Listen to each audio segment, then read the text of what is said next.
We already have what it takes to adapt, to handle the turbulence that's already in motion, and to participate in the healing and regeneration of a flourishing world. We can learn to practice symbiosis in all our interactions. We can shift how we live so we're in harmony with life. Here on the farm in winter, the geese are pleased to illustrate.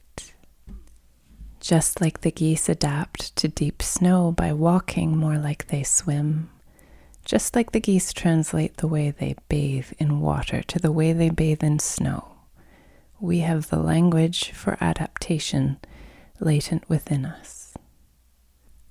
Just the way we accept the snow that falls in tiny but unstoppable increments until the world comes to a standstill, hushed and peaceful. Part of our adaptation is to acknowledge the disruption of profound personal, cultural, and ecological change. Just stop. Look around. What fundamentally must change is already in motion.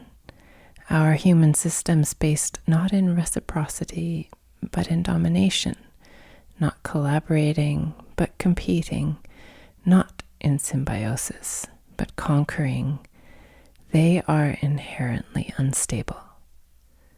Pursuing unchecked profit disregards natural patterns, but just as a population grown too large succumbs to starvation or disease, we are at the limits. Oppressive systems generated by domination culture now teeter on the brink. The climate has changed. Biodiversity loss is redoubling, and we are all altered. Every living cell of our world feels it. Change is already happening. What lies below it all is the story we tell each other about who we are and how we should live.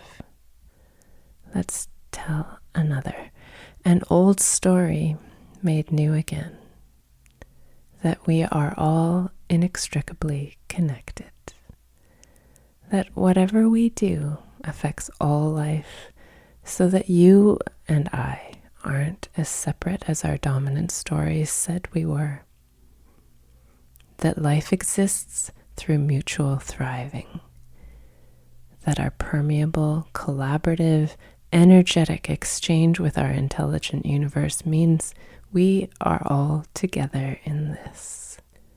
That deep down, in a way we recognize in other animals as instinctive, we know how to live in harmony.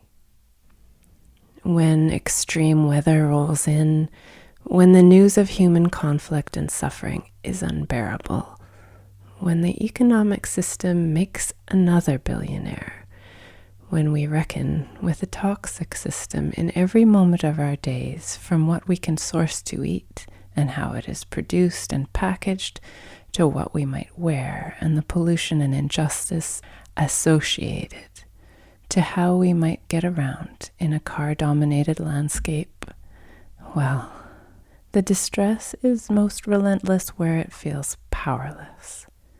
How can we muster a creative response to such a vast system? The answer may lie in the sort of immediacy, the present moment awareness that the geese model so beautifully. Here is the cold and the snow. What shall we do with this? Just now, just here, just whatever we can touch. The systems are, after all, patterns, and those patterns are reproduced as we tend to children or elders, as we cook our dinner, as we plan tomorrow's shopping trip. We can replicate a conquering pattern, or we can look for other models, adapting how we work with attachment parenting principles to how we tend our elders, adapting patterns of collaboration with our housemates as we cook to how we might cooperate with neighbors for that shopping trip. These choices sound small, and they are. But the moment we trace a harmonious pattern, We draw new neural pathways in the mind of the world. With each repetition, these stories are traversed more effortlessly. The inherent joy in taking small action into our own hands, it multiplies. Disease may spread, viral, but so does possibility. So does a life-giving pattern just waiting to be sowed in the fertile soil of a system ready to be composted. We know deep down what feels good, what health looks like. Practicing small works of healing through pattern language, this is adaptation. This is regeneration. Then we might take joy in this moment for all its reckonings, because we are capable of a tremendous creative response. Now we can each take action as far as we can reach to translate and adapt every aspect of our lives with a pattern of symbiosis in mind. I'd love to hear how you have shifted towards a symbiotic pattern in your day lately. Come over to appleturnover.substack.com, subscribe, and leave a message. I'm Elisa Rathje at Apple Turnover, and this is the Journal of Small Work.